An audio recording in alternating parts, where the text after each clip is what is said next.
Assalomu alaykum, hurmatli tinglovchilar. Bugungi mavzumiz o'zbek dialektologiyasi fanidan. O'zbek dialektologiyasining 20-asrning 60-yillaridan so'nggi yutuqlari deb nomlanadi. 20-asrning 20-80-yillarida, ya'ni sho'ro davrida tilimizga yanada taraqqiy etish uchun katta huquqlar berilmagan bo'lsa hamki, bir qancha rus sharqshunos olimlarining harakatlari bilan ona tilimiz hamda uning asosiy manbasi bo'lgan shevalarimizni ham ilmiy, ham amaliy asoslarga o'rganishni boshlashgan edi. Bu olimlar shevalarimiz haqidagi ilmiy ishlari bilan adabiy til haqida gapirish uchun uning shevalarini o'rganish lozimligi masalasini dalillar vositasida ko'rsata olishdi va natijada Polivanov, Borovkov, Zarubin, Yudaxin kabi o'nlab sharqshunos hamda dialektolog olimlarning shevalarimiz to'g'risidagi ilmiy tadqiqotlari maxsus tashkil etilgan dialektologik ekspeditsiyalar vaqtida yaratilgan va bugungi kunda ham shevalarimizni o'rganish bo'yicha bebaho manbalar qatoridan ularning ilmiy ishlari o'rin olgan. Rus olimlarining tadqiqotlari natijasida O'zbekiston Fanlar akademiyasi qoshida hozirgi Alisher Navoiy nomidagi Til va adabiyot instituti ish boshlagan. Bu yerda 20-asrning ikkinchi yarmidan o'zbek xalq shevalarini o'rganish va ilmiy asoslarda tadqiq etish uchun maxsus dialektologiya bo'limi tashkil etilgan edi. Unda Reshitov, Abdullayev, Shoabdurahmonov, Aliyev, Jo'rayev, Doniyorov, G'ulomov, Ahmad Ishayev, Nazar Rajabov, Muhammadjonov, Shoyin va kabi dialektolog olimlar bebaho ahamiyatga ega bo'lgan ilmiy ishlarini yuzaga keltirishdi. O'zbek tilshunosligida o'tgan asrning 70-yillaridan boshlab dialektizmlarning badiiy asar tilidagi semantik stilistik xususiyatlari o'rganila boshlandi. Ma'lumki, o'zbek, umuman turkiy xalqlarining ildizlari miloddan oldin Markaziy Osiyoda istiqomat qilgan mahalliy to'p qabila va urug'lar, qarluqlar, o'g'uzlar, qipchoqlarga borib taqaladi. Har bir turkiy xalq va uning tilining shakllanishida bu urug'larning biri asos bo'lgan. O'zbek xalqi va tilining shakllanishida qarluq urug'lari bilan qipchoq hamda o'g'uz urug'larining ham hissasi bor. Shuning uchun mazkur urug'larning tarixi va tilini o'rganish muhim vazifalardan biridir. Turkiy tillarning o'ziga xos xususiyatlari, o'xshash va farqli jihatlari, o'zaro ta'siri masalalari uzoq davrlardan beri o'rganilib kelinmoqda. Mazkur masalalarni ilk o'rgangan olim Mahmud Qo'shg'ariy bo'lib, uning Devon-u Lug'at turk asarida turkiy tillar, ularning shevalari, chunonchi o'g'uz tillari va shevasiga oid talaygina ma'lumotlar uchraydi. Olim fonetik va morfologik xususiyatlarni hisobga olib, turkiy tillarni ikki guruhga bo'ladi. Birinchisi chigil yag'mo tuxsi qarluq urug'laridan boshlab yuqori chingacha bo'lgan qabilalar tillari, ikkinchisi o'g'uz, arg'u, qipchoq, tatar, yamar, suvor va rusdan Vizantiyagacha joylashgan qabilalar tillari hisoblanadi. O'g'uz lahjasiga oid xususiyatlar juda ko'p olimlar tomonidan o'rganilgan.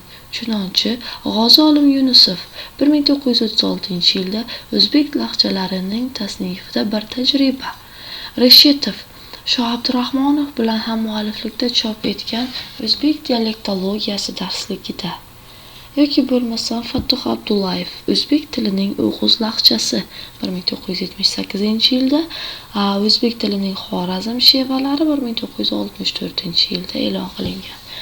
Yo'ldosh Jumanazarov Hazorat shevasining morfologik xususiyatlari, Ahmad Ishayev Qoraqalpog'istondagi o'zbek shevalari, Ahmedov o'zbek adabiy tilida o'g'uz unsur ko'rinishlarining qo'llanilishi va boshqalar mazkur lahjani tadqiq etgan.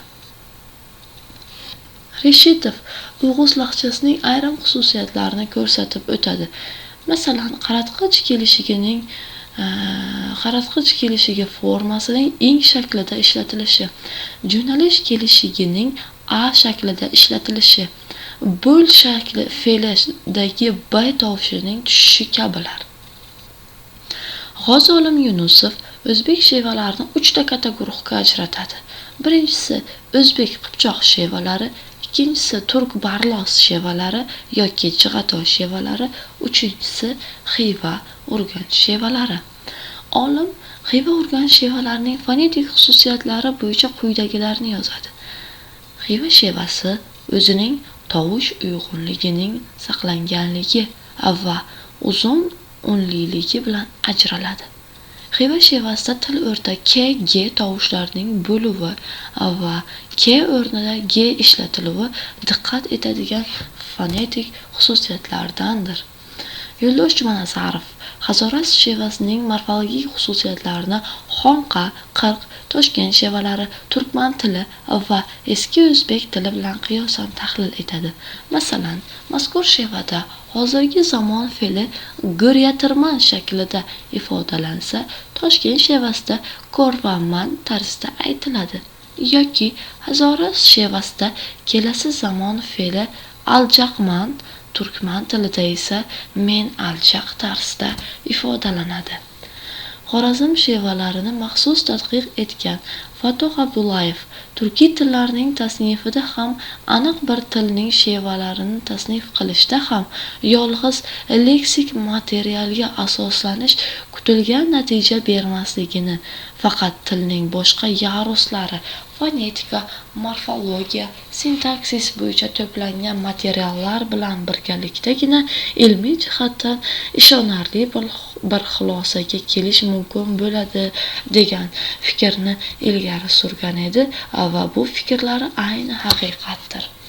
Fatoh Abdullayevning 15-asr o'zbek adabiy tilining dialektal asoslari masalalari asarida o'zbek adabiy tilida o'g'iz ko'rinishlarining saqlanishiga asosiy sabablardan biri aruzga asoslangan o'zbek nazmining vazn va qofiya talablari ekanligini aytib o'tadi.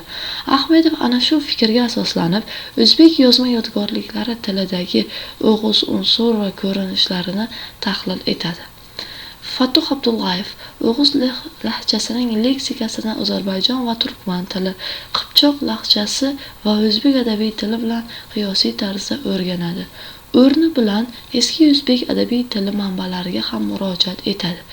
Xorazm shevalarida ariq, pok, toza, o'ram, ko'cha, ko'lk, ot ulov, tung, mis ko'za kabi so'zlar eski o'zbek adabiy tili yodgorliklari tilida mavjudligini aytib o'tadi. Fatoh Abdullayev turkiy tillar leksikasini tarixiy qiyosiy aspektda o'rganish, birinchi navbatda urug'dosh tillar bo'yicha, ayniqsa jonli shevalar bo'yicha mukammalroq faktik materiallar to'plash lozim deb hisoblaydi. Tadqiqotiga qarindosh urug' nomlari, ekiz, egizak, bo'vak, chaqaloq kabi uzuv nomlari, arin, lab, bag'ir, jigar, burut, mo'ylov kabi odam va uning hayoti, tirikchiligi bilan bog'liq so'z va terminlar, alchaq, chaqqon, qobiliyatli uddaburon, ig, og'riq, ida, jiyda kabi lug'atni ilova qiladi. Shu bilan darsimiz tugadi. Keyingi darslarimizda ko'rishguncha xayr.